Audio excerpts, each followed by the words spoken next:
The tech people ready for me to begin? Okay, thank you. Well, good morning and welcome to the September 12th, 2024 meeting of the New York City Campaign Finance Board. The first item on our agenda is the approval of the minutes from August 15. I move their approval. Is there a second? Second. All those in favor? Aye. Aye. Opposed? Abstentions? That motion carries. Next item on our agenda is my report. So we are now less than 2 months away from the November general election. Eligible New Yorkers that aren't yet registered to vote in this election have until October 26th to do so. Today, the board will be voting on enforcement matters relating to 3 committees from the 2021 election cycle and a Rule 709 petition from a 2023 campaign. The board will also be holding a public hearing on proposed changes to the rules on September 27th at 1 p.m. A notice and directions for submitting testimony can be found at our website at nyccfb.info. I'd now like to turn the floor over to our Executive Director, Paul S. Ryan, for his remarks. Thank you, Chair Schaefer. Good morning, everyone. I have exciting news to share. 7 months into my tenure as Executive Director, I've made my first hire. After a thorough open search with a very strong candidate pool, I promoted longtime Campaign Finance Board employee Amanda Melillo into the role of First Deputy Executive Director. This is a new role at the agency. As the first deputy, Amanda will be my strategic advisor, will assume executive responsibility for the agency if ever I am absent, and will represent the agency at events I am unable to attend. But more importantly, Amanda will build and lead a new strategy, products, and innovation division, managing collaboration across the agency to chart the future of the Campaign Finance Board. Amanda joined the agency in 2014 as a policy and data research analyst. Since 2019, she has served as the Deputy Director of the Public Affairs Division. Amanda has been a leader in strategic planning and other work spanning divisions and units within the agency. She knows this agency inside out. I cannot imagine a better fit for this role of First Deputy Executive Director. So congratulations, Amanda. I am so excited to work with you in this new role. National Voter Registration Day is next week, Tuesday, September 17th. Our partnership and outreach team is working with community-based organizations around the city to host in-person events at 18 locations next week to engage New Yorkers in a celebration of the right to vote. We've got flagship events happening at Citi Field in Queens, at Fordham Plaza in the Bronx, in downtown Brooklyn, and at the New York Aquarium in Coney Island. Staff and volunteers will be meeting New Yorkers in their neighborhoods, getting people registered to vote, and getting them the information they need to participate meaningfully in this November's elections. The deadline to register to vote in the general election is October 26th, but there's no reason to wait. We're talking to New Yorkers in person and driving people to register online. So visit nycvotes.org to get it done. That's all I have this morning, so back to you, Chair Schaefer.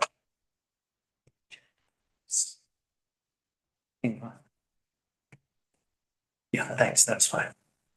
We have 2 appearances this morning in relating to matters before us.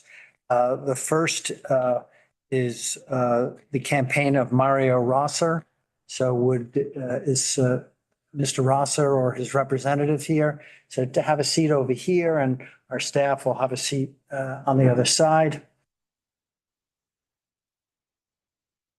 Oh, yeah. As you're taking your seat, I've got one more little item to take care of. My agenda won't load on my iPad, so I'm a little bit behind here. The following candidates have completed the post-election audit process without any violations and penalties assessed by the Campaign Finance Board. The board recognizes the diligence of the candidates and their campaign staff in running campaigns that maintain compliance with New York City's campaign finance law. Of these campaigns, 3 are first-time candidates with the CFB. From the 2021 election cycle, candidate Eric Frankel, who was a candidate for City Council District 38 and a first-time candidate. From 2023, candidate Marguerite Chandler, a candidate for City Council District number 34, also a first-time candidate. Also from 2023, Shahana Hanath, a candidate for City Council District 39. From 2023, Julie Menon, candidate for City Council District 5. And from 2023, Ruslan Shamal, a candidate for City Council District 49 and a first-time candidate. So congratulations to them and their staffs. The procedure is very simple. I'm going to ask the staff of the CFB to make a brief opening statement that just tees up the issues, not really an argument, but just a clarification as to why we're here. You'll then have the opportunity to make whatever arguments you'd like to make. If there's a response from staff, we'll hear from them. If the board has any questions, we'll let you know. And then we will, after the next candidate appearance, we'll retire for deliberations, come back a little while later and announce our decision. Okay, so why don't you guys tee it up for us? Thank you. Good morning, Chair Schaefer, members of the board, Executive Director Ryan, Mr. Boldenauer, and Mr. Rosser. I'm Joseph Gallagher, Interim General Counsel for the CFB. Appearing with me today is Warren Barras, an auditor at the CFB. Before the board this morning is the matter of the Mario Rosser campaign in the 2021 election for City Council District 9. The campaign was a participant in the program and received public funds. CFB staff recommends that the board find the campaign committed the following 5 violations of the Act and board rules: failing to file and late filing of disclosure statements, failing to report transactions and daily pre-election disclosure statements, failing to demonstrate that spending was in furtherance of the campaign, making impermissible post-election expenditures, and failing to respond to the draft audit report. The campaign contests some of these recommended violations and penalties. Thank you. Gentlemen. Thank you, Chair Schaefer, members of the board, Mr. Ryan. It's good to be here. My name is Aaron Foldenauer. I am counsel to Mario Rosser, who was a candidate for City Council in 2021. And it's great to finally be here in person. I was a candidate myself for City Council in 2017 here in District 1. I received public funds, and then I was a candidate for mayor in 2021 in the Democratic primary. And since that time, I've been representing candidates before this agency, but I think it's my first in-person appearance. So it's good to be here, and it's good to finally meet Mr. Gallagher. And with that, I'll get into some of the details. And initially, the staff had recommended penalties, payback in the amount of around $55,000. Since then, we provided information to the staff. They've reduced their recommendation. And even with that recommendation, we have a number of issues and questions with it. And I'd like to go through each item one by one. The first finding of the staff was failure to file or late filing of disclosure statements. And there's a couple of things I want to emphasize as I get going. First of all, Mr. Rosser did well. He was in a race in Harlem with about 12 candidates. He came, I believe, in 4th place. And he spent his money wisely, and he had no professional compliance staff whatsoever. He and his volunteers did all of the compliance work themselves. And what this hearing today, this staff report comes down to is just a few small oversights. And the first oversight were these late disclosure statements. There was only one disclosure statement that was late before the election, which is the most important one. And that was the May 21 disclosure statement, which was only 1 day late. All of the other disclosure statements happened after the elections, several of which happened a year after the election, the next year in 2022. So this is a mere technical violation. It's not a substantive violation that prejudiced anyone. All of the disclosure statements were actually filed. The information was provided. And the only one that was late before the election was that 1 day, May 21st, 2021. It was filed 1 day late in advance of the June primary. So we would propose that this violation be marked as de minimis. And if there were a fine, it should only, the staff proposed $50 a day. it should only be for that first disclosure statement, the one that was before the election, which would have affected the ability of other candidates to see what money was spent. So we're proposing that the first violation, late filing of disclosure statements, be a mere $50 fine. And I'll add that you're going to hear from Mr. Rosser at the end of my spiel, and he's going to tell you that he's willing to accept a small fine because he knows there are some technical violations here. The second one, failing to report transactions in daily pre-election disclosure statements, that's uncontested. The staff proposed a $100 fine. We're not contesting that. Item number 3, failing to demonstrate that spending was in furtherance of the campaign.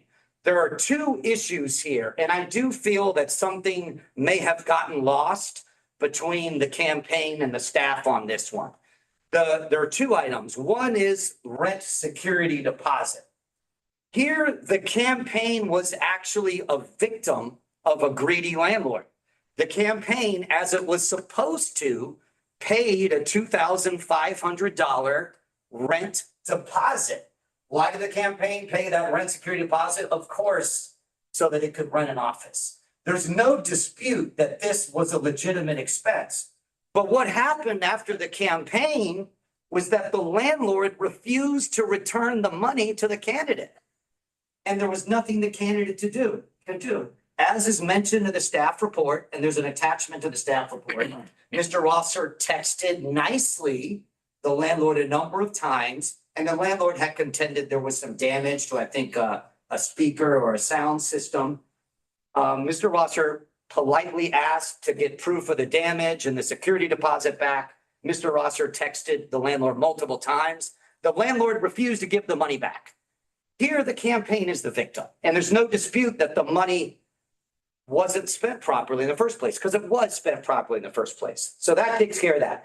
Now, the only other issue is $116 in Visa gift cards.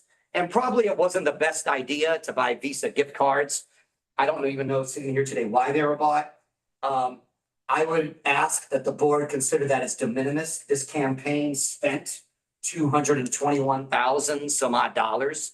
And so now we're only talking about $116 as an improper expense. But even if you were to apply a penalty to that, under the penalty guidelines, it would be 25%, which would be $29. So the campaign proposes that for finding 3, it be de minimis, but if there need to be a fine, it should be just $29. So the next item number 4, making impermissible post-election expenditures.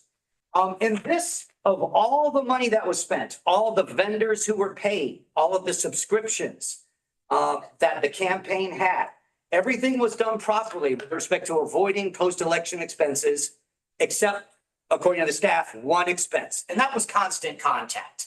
Constant contact, as the board likely knows, is like MailChimp.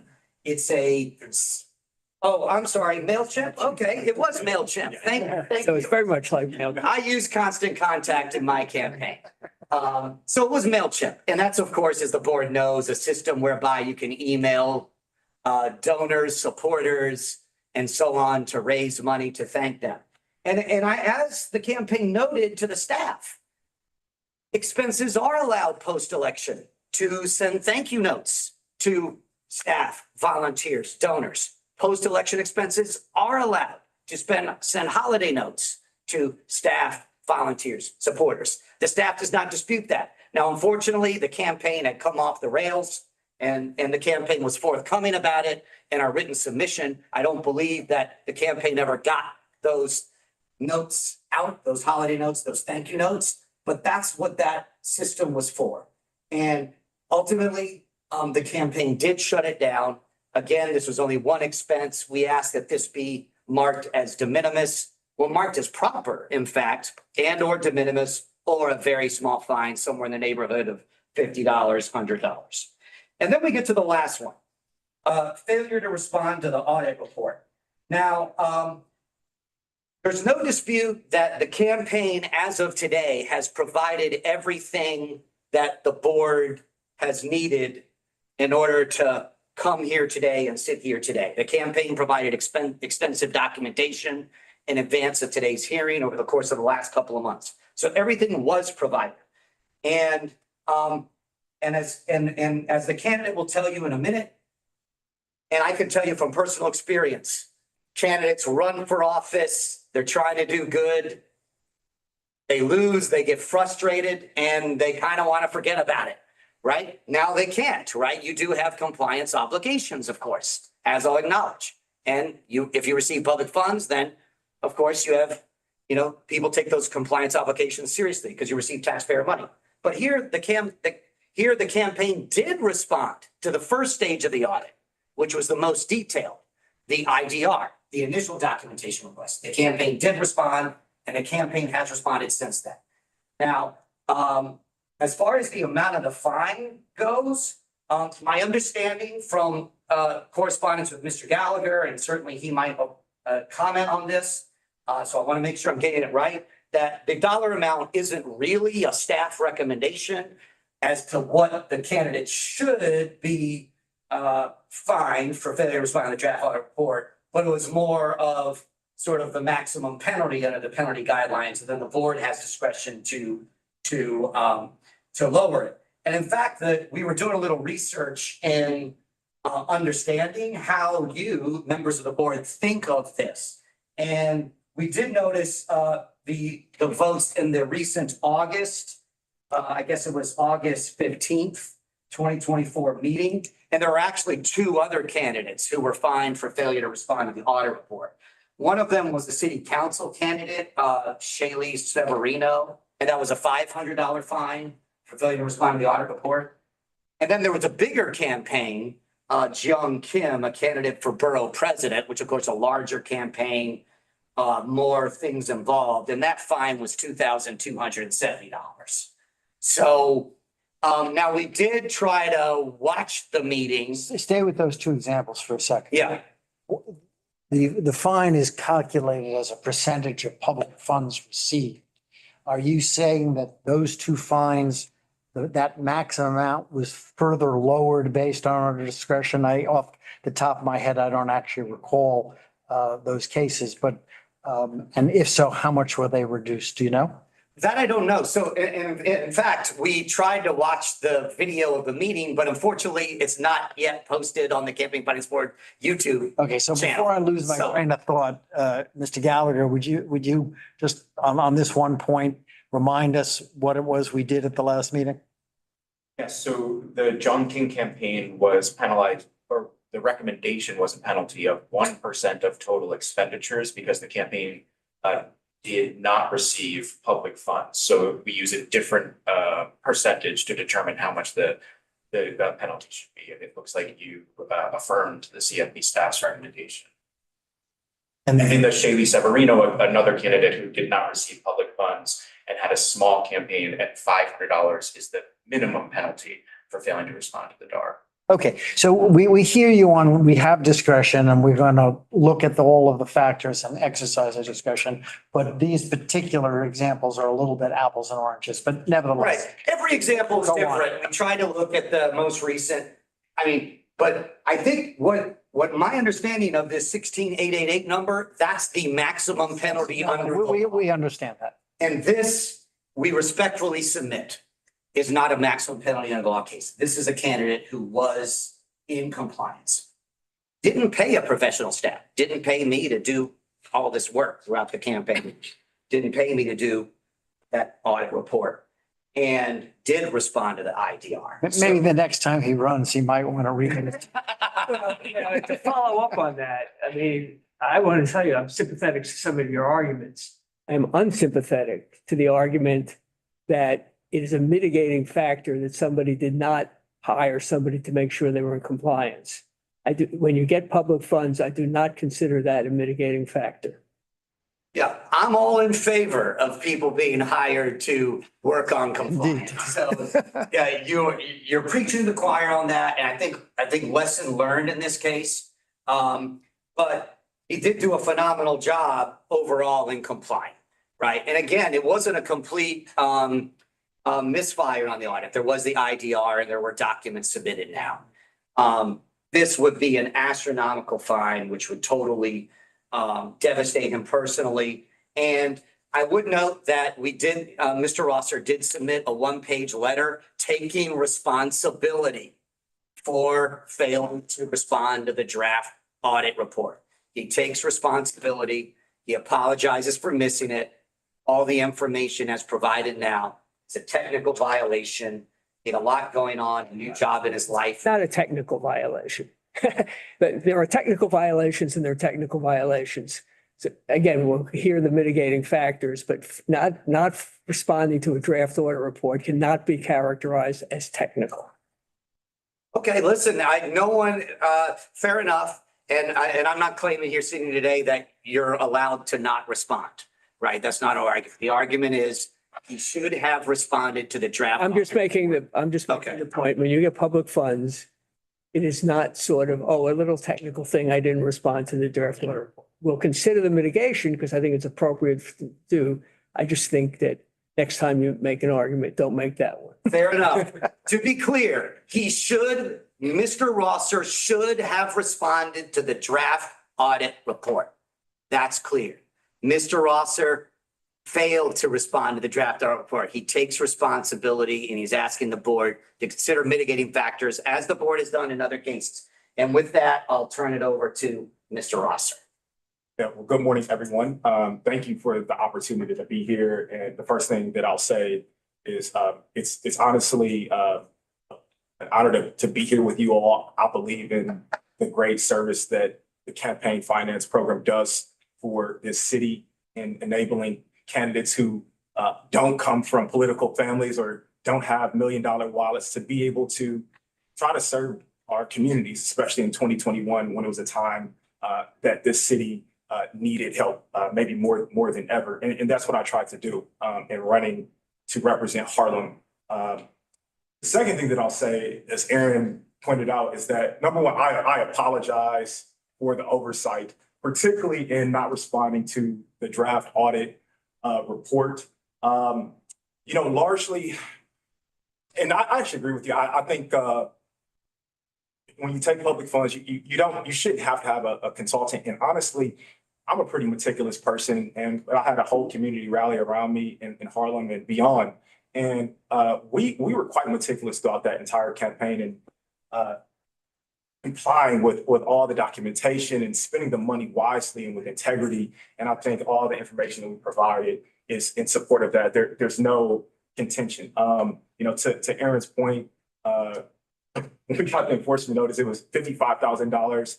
I was in the middle of work. I almost had a slight stroke at 33 years old. And since then, working with retained Aaron, and we just really assessed like what was being claimed, and it's already been reduced to $20,000. So for that, he might already be the lawyer of the season. And his reputation is going to go up for this. But and I'm grateful for that. But I think that's a demonstration of some of the issues that were pointed out have already been recognized that we were in compliance. We're talking about $30,000 plus dollars already rectified. What's largely remaining is the draft audit report amongst some other issues, $16,000 for not responding to that. Again, I take responsibility. I should have responded to it. Ran for office in 2021.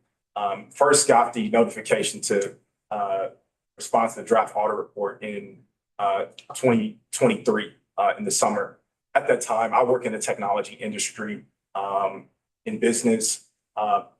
If you follow that industry, 2022 and 2023 was a cataclysmic year. Historic layoffs. I myself was actually impacted by my company, and I was frankly in the midst of searching for employment. I personally support multiple family members. I'm the first in my family to attain this type of success. And it was an extremely challenging time. I had probably more demands on my mental health than I have ever had.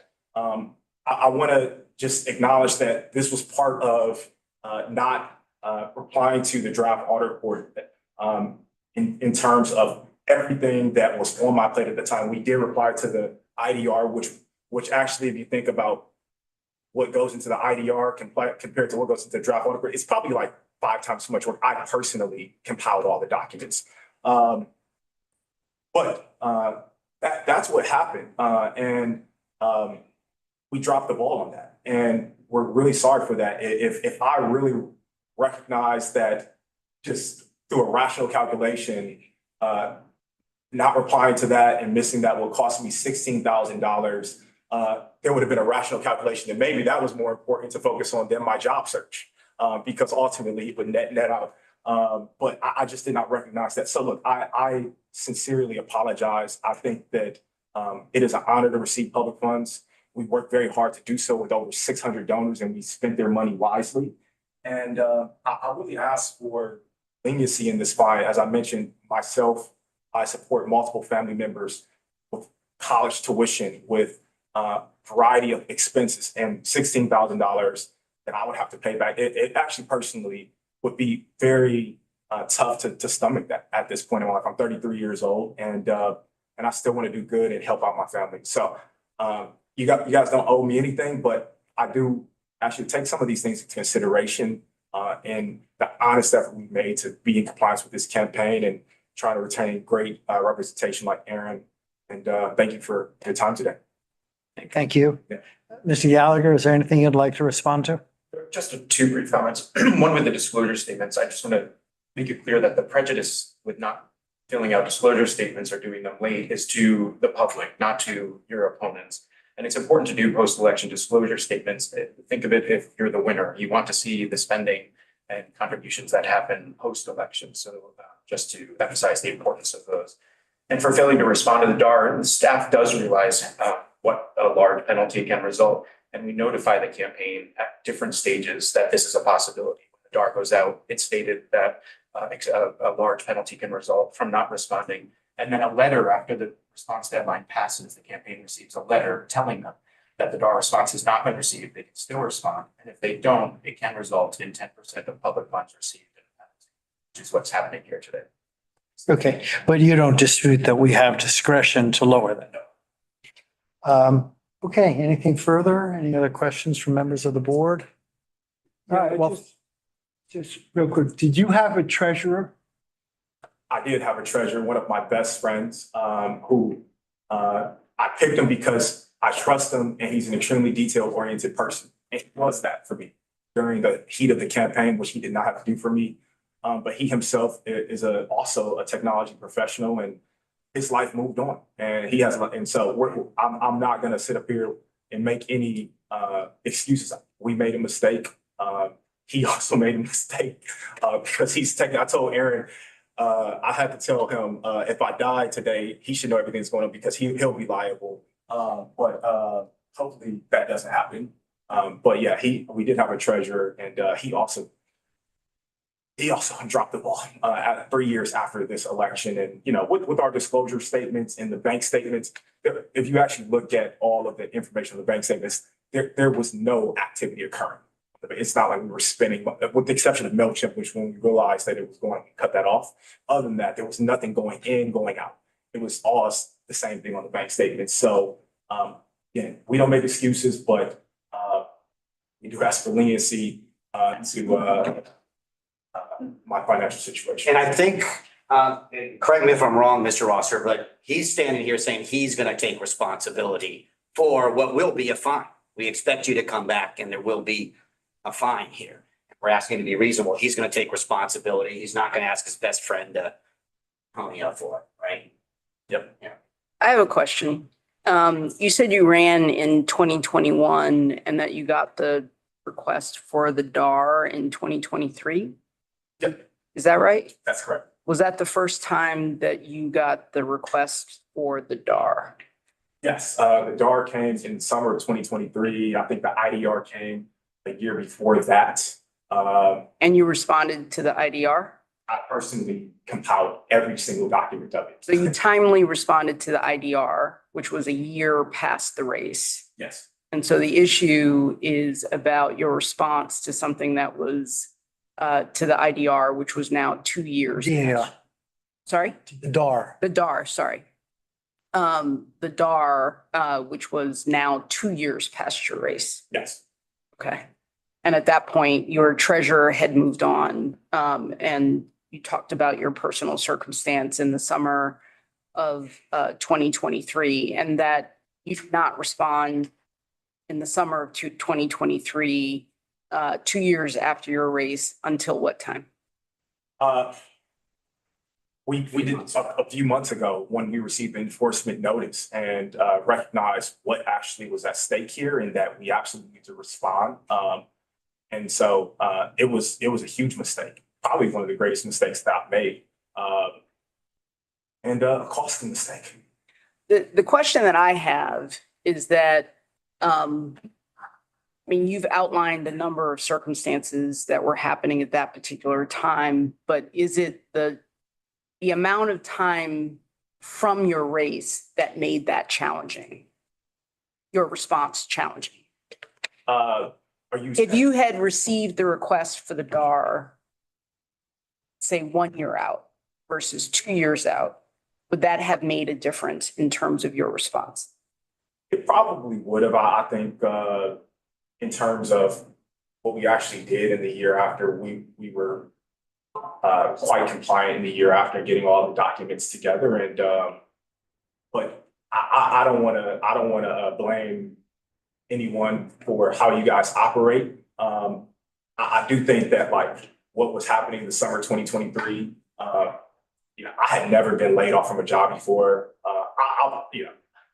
I've never had that type of challenge to my life where, my own income was in question.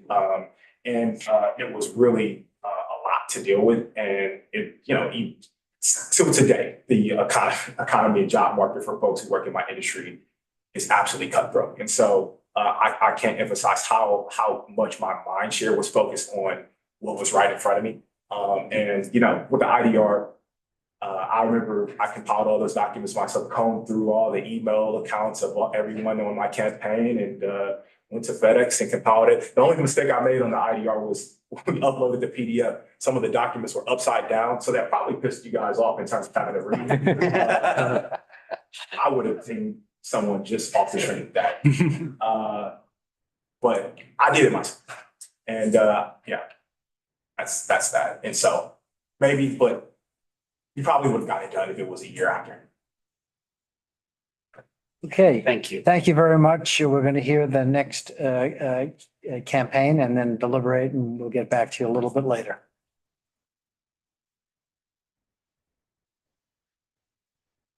The next appearance involves a Rule 709 petition by Daniela May.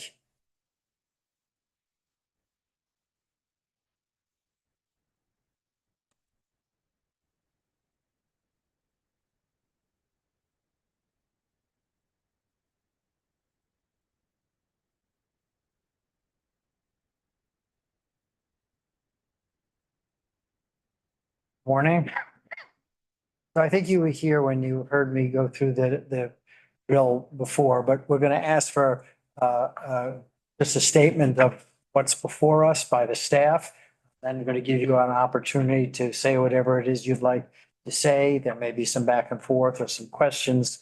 Then we're going to retire for deliberations. So should begin. Good morning. My name is Timothy Judy. I'm Senior Associate Counsel for the CFP. Joining me today is Jennifer Laura, Senior Complaints and Investigations Analyst.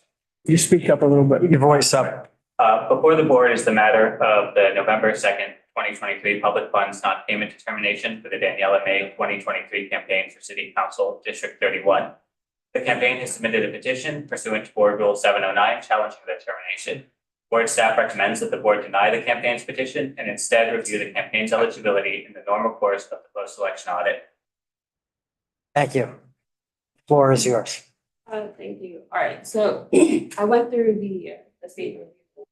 Keep your voice up. And could everybody identify themselves? Oh, my name is Dolores Hutchinson. I'm the federal. Daniela May. Rob Miller, I was a contractor. So I reviewed the documents you sent over. I went through it in detail. I think the majority of the issues that we have is the validity of the contribution cards. I'm sorry, yes, much We're louder, having trouble hearing you. much louder. So I think the the person in the back needs to hear you. I think the issue that we're having is the validity of the campaign card, right? So I went through this documentation, a lot of the documentation or the responses that I provided for the statement review, I take full accountability for that. I did not receive the INC code, so I wasn't aware of the documentation needed for the employee verification, as well as the affirmation for some of the contribution cards. I have that today. They have been signed and some have been notarized. Regarding the validity of the contribution cards themselves, I'm going to refer to Daniela May. She hired, or I'm going to defer to Sorrel. They worked closely with the volunteers that collected those donations, provided them with instructions on how to collect that information. Yeah, so based on what came back to me after, well, obviously my company didn't get paid. So we was kind of confused because we put in the work. Currently, I'm actually treasurer on 3 ballots for 2025, and I actually ran in 2021. So I've been through the system with CFB and just the rules. In this case, based on what you guys said, it was 71 contributors that you guys called valid. And you guys gave us about only a week or two to pretty much call all of them and try to see which one we could get notarized. So we actually got 5 of those people notarized in that 2 weeks. We came back, and because we couldn't get the rest of them notarized, simply because we couldn't get in contact with them, we actually refunded everybody. So that happened already at the time when this situation happened. Then the CFP came back and said, that doesn't alleviate the situation, which honestly didn't make any sense at the time because we refunded everybody. What is the evidence of your having refunded them? I have the checks that we refunded, and the 5 people received those, like they cashed the checks and the remaining are Were outstanding. those refunds reflected on the bank statements? Yep, I put them in C-Smart and they are reflected. The 5 checks that were cashed are reflected in the bank statement. Not the 5, the 70. For the 72, no, because they did not cash them, but I have copies of the checks that were sent out to each of the candidates. Why wouldn't they have cashed them? They were put in the mail. I don't know why they didn't. So based on that information, we came back the next month and they were more talking about the handwriting. To my knowledge, it is legal to allow our team to write out a certain part of the contribution cards, which will have the same handwriting if it's the same associate or volunteer doing the writing. So we didn't understand that part either because we can't write. We just can't sign and we can't alter after. So including that and why we didn't get the money was very confusing. Another point, invalid phone numbers. We don't know who you guys called because you guys never told us who you called. We called everybody, and yes, some of the people had no longer in service numbers, but that is not in our control. And based on the numbers, these are also all the same people we were funded at the end of the day.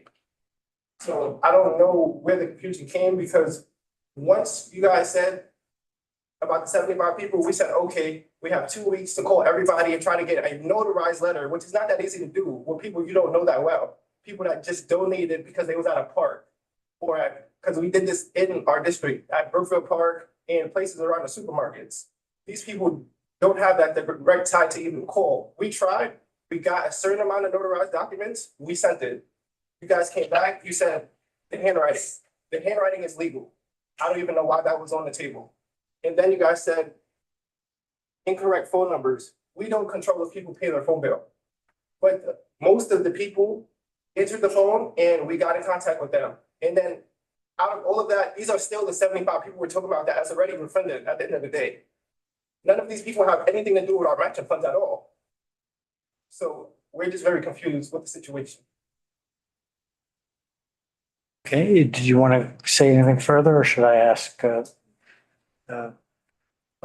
you have some response? Yeah, so in terms of any documentation that you have today, this is a 709 petition, which there is no new documentation allowed to be considered for a 709 petition unless there was good cause for not having it at the time that the original decision was made. This is appealing the non-payment determination that was made back in November of last year.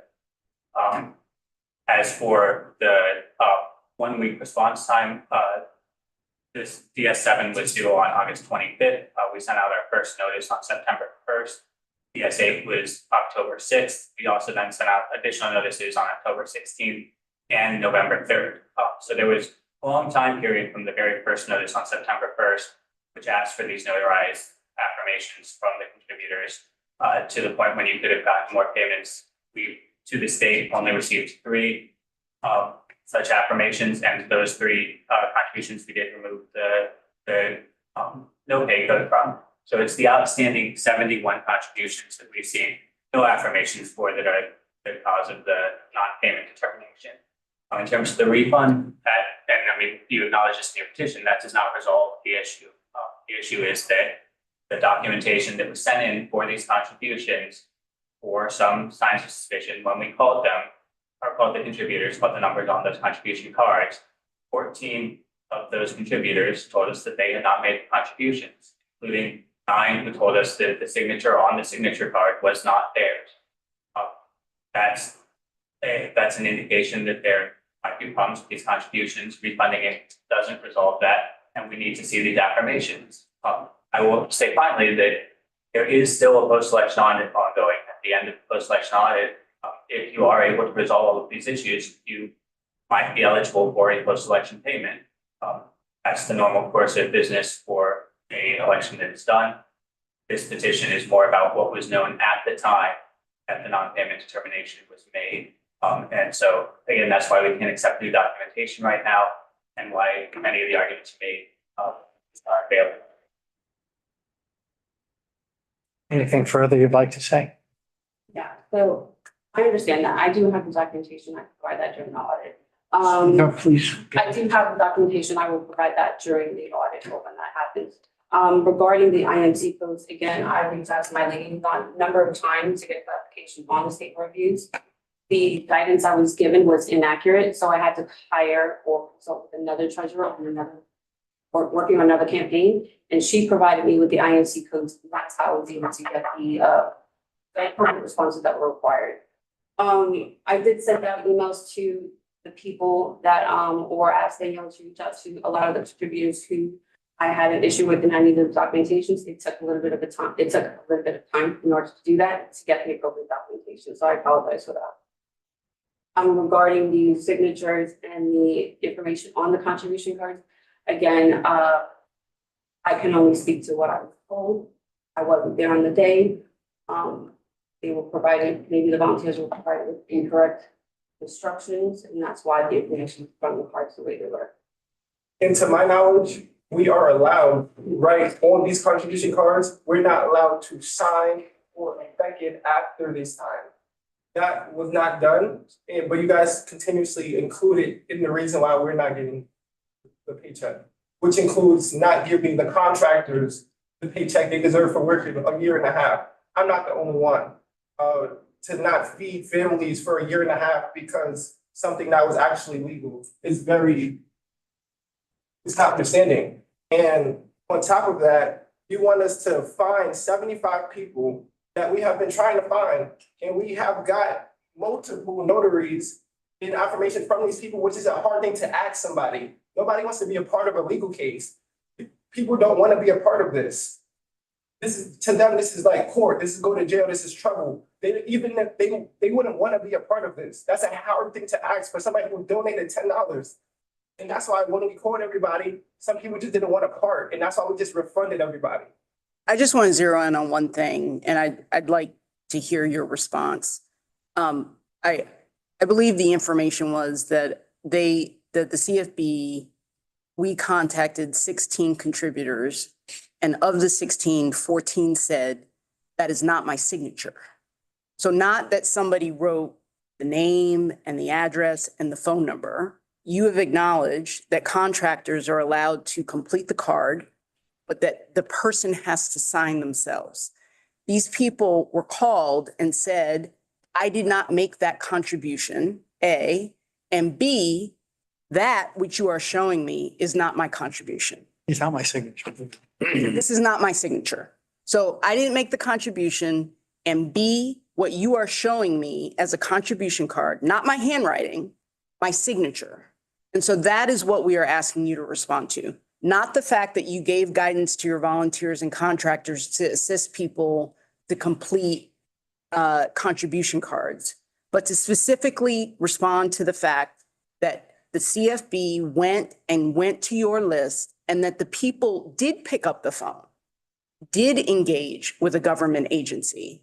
And what they said was, I didn't make that contribution. And then two, the contribution card that you are showing me as documentation, as support of this campaign is not my signature.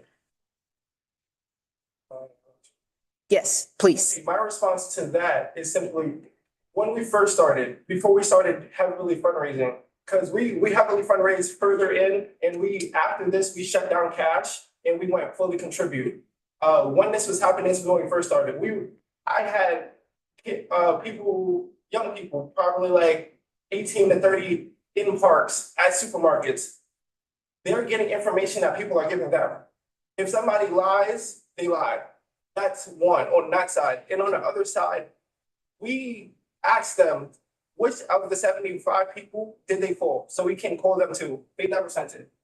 We caught some of them, about 3 of them, that actually told to you guys, because we had to call everybody because y'all never sent the information so we can actually do our job. We called everybody. Out of the 3 of the 16, 3 of them said they were scared. They have a government agency calling them and asking them about a $10 donation. They think they're getting in trouble for even donating to our team. Being Republican in the district, in the Democratic district, they think they're in trouble. When a government agency calls a certain demographic in a certain neighborhood, they think they're in trouble first. In trouble first. We're talking about District 31 in Rosedale. Like, they think they're in trouble first. They're coming back to us like, why did y'all get us in trouble? What did y'all do? Did y'all steal the money? We didn't even get the money. Like, all this is going on because of the chaos created by even them calling before they even told us about it. They did all these callings before they even waited till the disclosure ended and talked to us. So you guys are scaring our clients. Our clients no longer want to donate. Our clients no longer want to come to our parties or events. Our clients are scared. To them, it was just a $10 donation and that's it. And then you guys are trying to make it this huge thing where now they got to appear in court. Do you think most people are doing that? You think people 18 to 30 is doing that? Are they clients or are they supporters? Since I'm speaking on a contract behalf, I see it as the same thing. So sorry for that didn't work. Yes, the contributors. Look, there's always a difficult problem with cash contributions. And, you know, your argument is that the people who said that that wasn't their signature or that they had not contributed were lying when they were contacted by the CFB because they were intimidated. It's possible that that may be true of some people, but it is our job, it is the CFB staff job to make sure that these cash contributions, which are very difficult and present lots of problems, are legitimate because the system of cash contributions lends itself to possible fraud. And so the CFB staff is doing its job and it's doing it properly in contacting these people without notifying you to see whether these are legitimate contributions. And the information that they get back is that the vast majority of the people they contacted said, no, I didn't make the contribution and that's not my signature. That on its face seems to us to be a sufficient reason for the withholding of funds at that time. As was indicated earlier, during the audit process, you will have the opportunity to dig deeper because the facts, the time of this decision are necessarily incomplete. Hopefully, through the audit process, the facts can be established with greater certainty and some of the missing facts can be filled in. But at the time that this decision was made, those were the facts that were known to the staff, and they were doing their job in dealing with these cash contributions to make sure that they were legitimate. Anything further? Oh, yes, I completely hear what you're saying. And you said majority, it was a majority. They quoted 34%, not including all the rest of the contributors. Yeah, I was just referring to what it was, 14 out of the 16. Okay, oh yeah, because I was. Yeah. about to say- Yeah, we're talking about different. And I wanted to put also on the record that, as you see, once we see that the cash contributions was a major problem, just because of handwriting and anything such as the small details, we stopped. We refunded everybody. This is early in the game. This is still August. This is still early in the game. We revamped everything and went fully contribute. The reason you guys even will give us the payment has nothing to do with this. It has everything we did through you guys is linked. We're not even getting paid from any of these 75 people because of the payment. Everybody is on the other side. After we shut down cash, we realized it was a problem. We refunded everybody and we started over. And we said, okay, we're gonna just do everything online and that's it. And that's how we got the matching funds. It was all online. It was no cash, And what was the total of matching funds that you got afterwards? 111,000, And the amount that was withheld was, the whole thing. We didn't receive any. You're saying they were eligible for the 111, but didn't get it. Yes. We didn't receive This any. issue.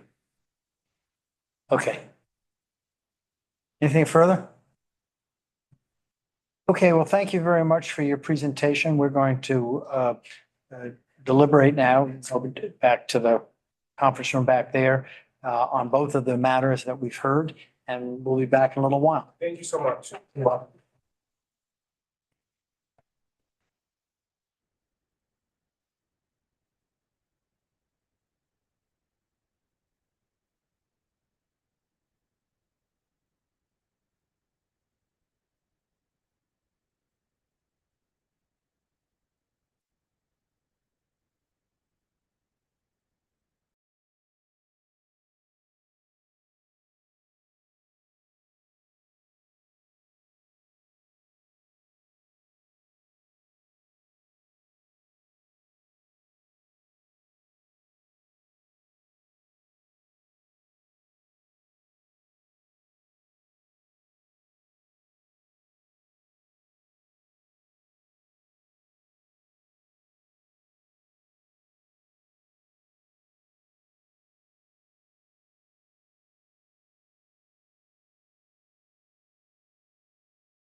All right, we're back on TV, is that right?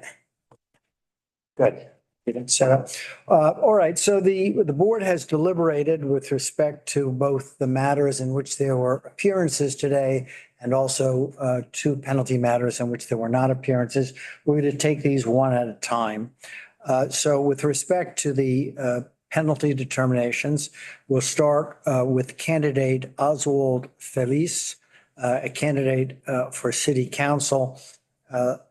Board proposes to find the following violation and impose the following penalty.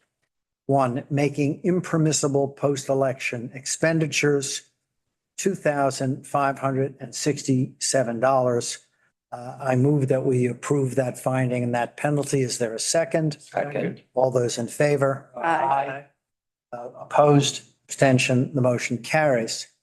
Next, candidate Kevin Riley, both of these, by the way, were 2021, candidate for city council. I propose the board find the following violations and impose the following penalties. One, filing a late disclosure statement, violation but no penalty. Two, accepting a contribution from a corporation, $1,500 for total penalties of $1,500. I move that we approve that, those findings and that penalty. Is there a second? Second. All those in favor? Aye. Aye. Opposed? Abstention? The motion carries. Next, Mario Rosser, 2021 candidate for city council. I propose the board make the following findings of violations and impose the following penalties. One, failing to file/late filing of disclosure statements, $1,250. Two, failing to report/late reporting of transactions in daily pre-election disclosure statements, $100. Three, failing to demonstrate that spending was in furtherance of the campaign, $29. Four, making impermissible post-election expenditures, $1,045. Five, failing to respond to the draft audit report, $8,444, for total penalties of $10,868. I move that the board approve those findings and those penalties. Is there a second? Second. All those in favor? Aye. Aye. Opposed? Abstentions? The motion carries. Next, on the matter of the Rule 709 petition of candidate Daniela May from the 2023 election cycle, I move that the board deny the petition. Is there a second? Second. All those in favor? Aye. Opposed? Abstentions? That motion carries. As was made clear during the discussion, that of course is without prejudice to whatever may occur during the audit process. And we'll just leave it at that. So I think that concludes our business for today. I move that the board go into executive session to discuss some matters that do not require a vote, and that we adjourn directly from that executive session. Is there a second to that motion? Second. All those in favor? Aye. Opposed, abstention, the motion carries. We're done with our business for today. Thank you very much.